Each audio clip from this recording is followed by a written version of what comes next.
my up-to-date review on the 2020 Polaris 570. We'll start off with the worst things that we've come across after owning it for 300 miles or 700 kilometers. And that is the check engine light has been on multiple times.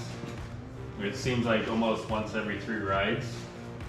Now the power steering light is coming on, and after doing some research, it looks like the battery that it comes with is very weak, and a lot of guys say if I upgrade my battery, that should take care of most of the problem, or to grease with white grease all the connection points. So that brings me to my next point, which I talked about on a few of my videos, but across the view. Come on this side probably. So you can see the location of that battery there.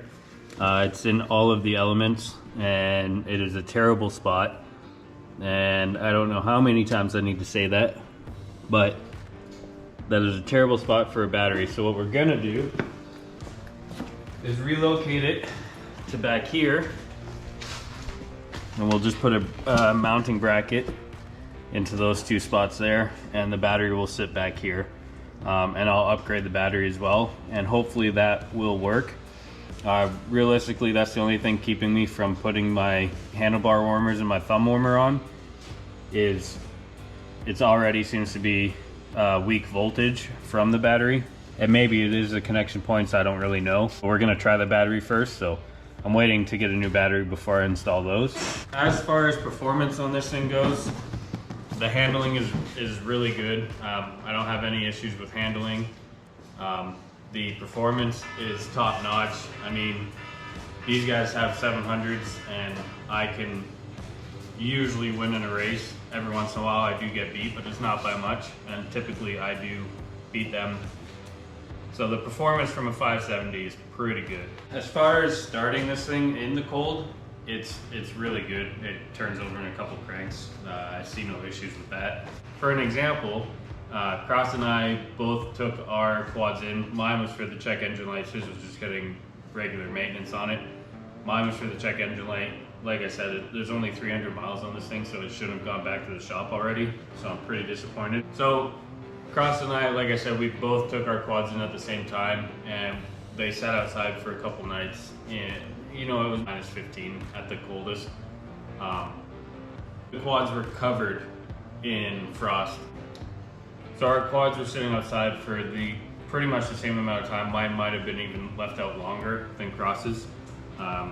And when we went to turn them on in the morning, mine cranked twice and then turned over right away, where Cross had to kind of sit on his for a bit.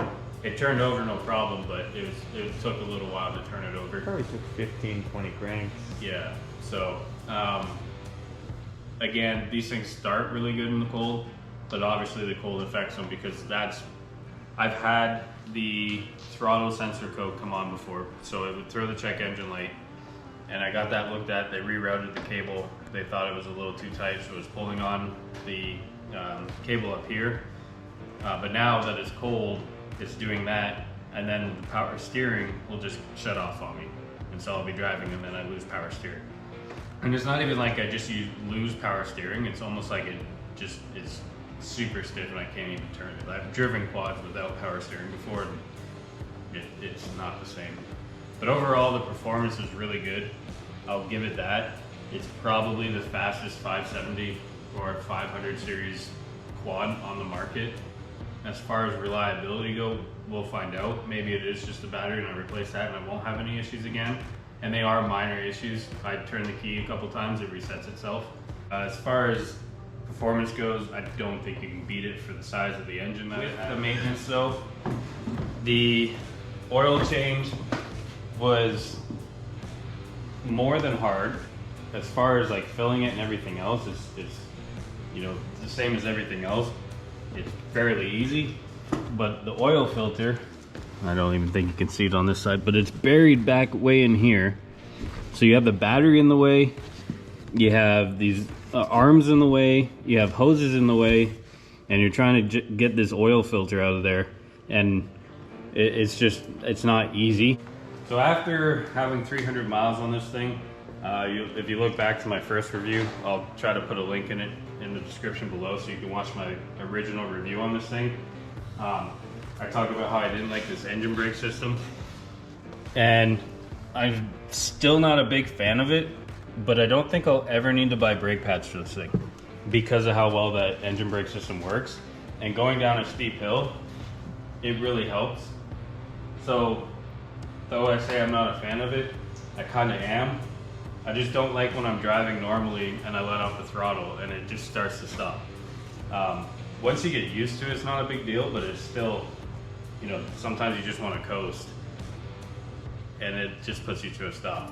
So the positives are when you're going downhill, it just kind of glides downhill and it creeps you down the hill, and you can go really smooth without using your throttle or your brakes. And coming up to a corner, I don't need to use my brakes, so I don't think I'll ever have to change brake pads. When you're driving normally and you let off the throttle, it just starts to stop, and it's just weird. It's a hard, unless you've driven it, it's really hard to explain, and it's almost too much sometimes. But I think I'd take it rather than leave it. I think it is a positive. It's just something you have to get used to. So if you're looking to buy, know that that's something that if you've never driven something before, it's going to be new to you anyways, and you'll probably get used to it really quick. But if you've driven other machines before and then you buy this, it's going to get some time getting used to that. And this gear shift is probably the weirdest design I've ever seen. It reminds me of like an old tractor or something. It's just in a weird spot. If you look at Cross's, I mean, his plastics are broken. More natural, you know? You shift right here, you're driving, a little shifter. It's up out of the way. This one is right where your knee is. And it's this huge honking, like it's almost like an e-brake. So I'm not a big fan of this. And even the handle is not, it's just not comfortable. And I get you could probably change that, but I'm talking this thing from factory. Again, from factory, the stock tires that it had on it, I mean, overall they're pretty good for stock tires. That's exactly what they were stock tires. So I upgraded, I got bigger tires, wider tires, more aggressive tread, and I'm very happy with these. These are the Traction Rovers. Overall, really happy with these, especially for the price. You can't beat it. I don't know if I'd buy them again, but it has nothing to do with the performance. It's just because I'd want to try something else. With the tires, we're going to talk about the all-wheel drive system.